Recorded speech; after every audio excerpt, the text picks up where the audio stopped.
Honourable Speaker, I'd like to touch specifically on the area of trade in this report, Honourable Speaker.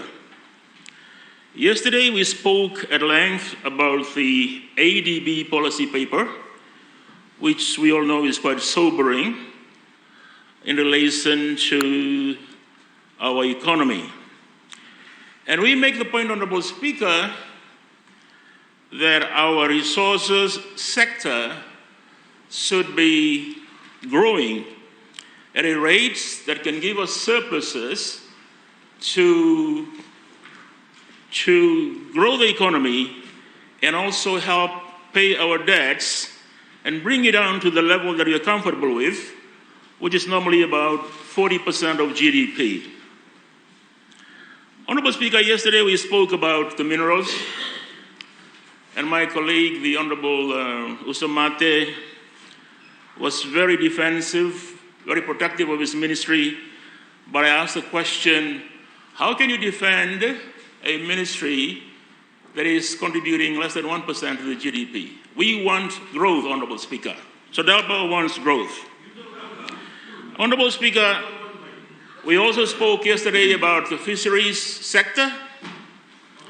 And this is where I'd like to focus my contribution this morning on what is happening with our tuna processing capacity in Fiji.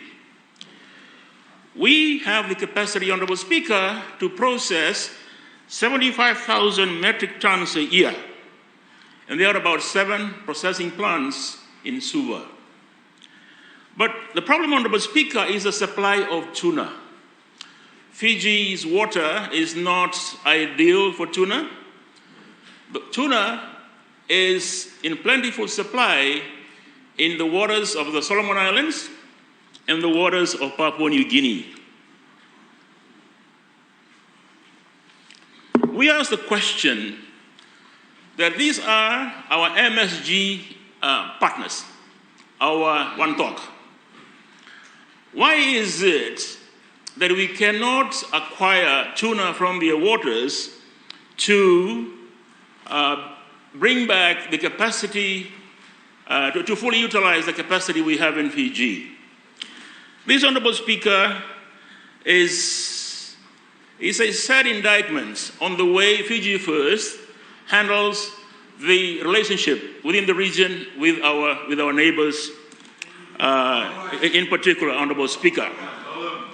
And of course, in the northern part of the Pacific, there's also tuna supplies, tuna and plentiful supplies.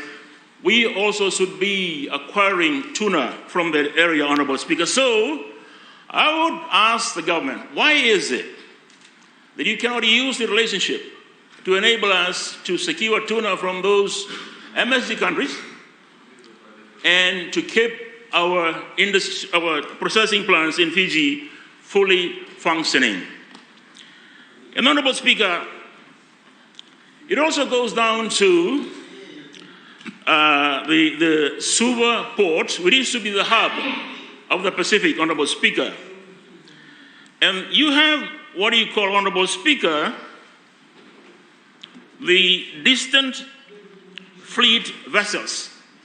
These are vessels, Honourable Speaker, from around the world, from around the Pacific, that used to come to Suva for resupply, for refeeds, and the like. And there used to be about minimum 200 vessels a year. They have gone to Pohnpei, and they have gone to Pago Pago. Imagine the impact on Suva when 200 vessels, a minimum, Honourable Speaker, staying for 3 or 4 days, have relocated elsewhere. Honourable Speaker, my friends in the Pacific have told me there is no market in the Pacific like supermarket. No market.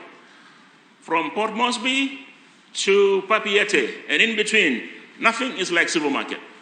These vessels, Honourable Speaker, were helping our farmers in the supermarket. I mean, there's only one aspect of it, the resupply. And there's the refueling and the refitting, Honourable Speaker.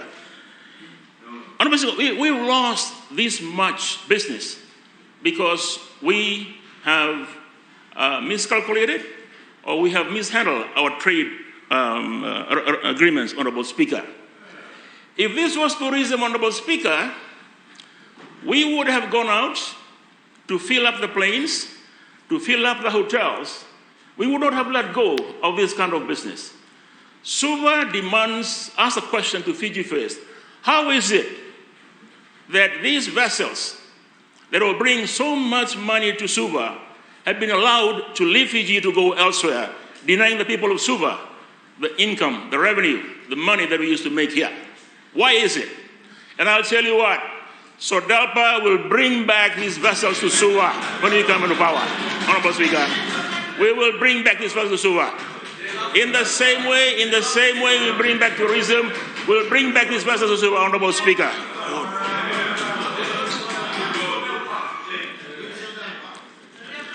Honorable Speaker, that is all you hear from that side, hogwash. But the fact of the matter is, you go to Suva now, you don't see those fishing vessels anymore. They brought money into the country. And you are sitting here, I don't know who convinced you to increase the workforce charges, to increase the cost, without realizing the multiplier effect of the visits of those ships. You know, I hope they understand what is the multiplier effect, Honorable Speaker. You don't let go of a business because you know it will multiply many times into an economy. They appear to have failed to understand that, Honorable Speaker. And Honorable Speaker, as I said, the ADB report is very worrying. There's a lack of urgency on how to recover the economy. As I've called for yesterday, an economic summit. But all we have, Honorable Speaker, is this very passionate defense from the other side of the status quo. They're very passionate. We are doing well. It's never been like this before. But, Honorable Speaker, we know that we are in trouble. SODELPA does not accept the status quo. SODELPA will grow the economy. The status quo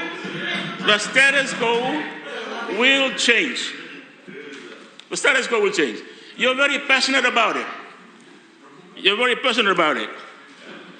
Honorable Speaker, yesterday, mining, yes. Yesterday, Honorable Speaker, the Minister of the Economy questioned SODELPA on why we opposed the mining of the Singatoka River mouth. He comes from Singatoka, Honorable Speaker.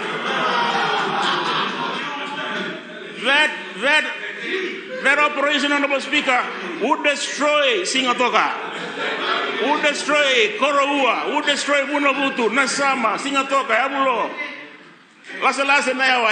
He comes from the area, Honorable Speaker. And here is saying, oh, you don't want mining.